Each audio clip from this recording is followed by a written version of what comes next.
Здравейте, аз съм Краси от Autoкраси. Поискахте видео на нашите дневни светлини, как работи бягащия мигач. Ще ви направим това видео.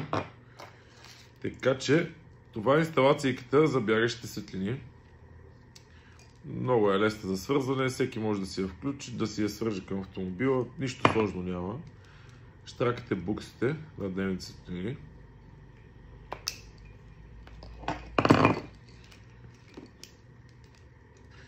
И имате, колко кабела си мислите, че имате? Имате 4 кабела. Два от кабелите са плюс и минус, червено и черно. Вързате и към габарита, откъдето ще ви се пускат дневните светлини. Или късите, както вие пожелаете. Или допълнително с реле, да ви се пускат както вие си го направите. И тези двата кабела, тези двата кабела ги връзвате към мигачите. Ляв или десен. Така.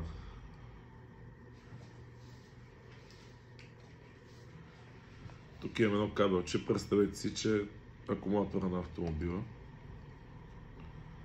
Червен и черен кабел.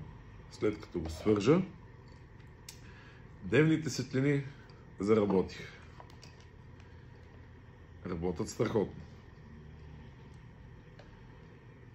И сега едно от двете оранжеви кабелчета си го представете, че е свързано към мигача.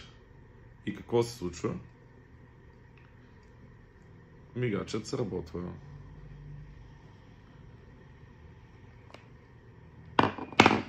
Показвам на единия.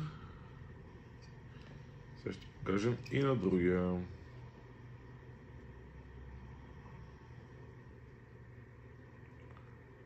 Ето как изглеждат мигачите, бягащия мигач. Ако и ви имате нужда от дневни светлини с бягащ мигач, може да я намерите в град Плевен, ЖК Строгозия срещу Лидъл или на уебсайтът ни autokrasi.bg. Успех!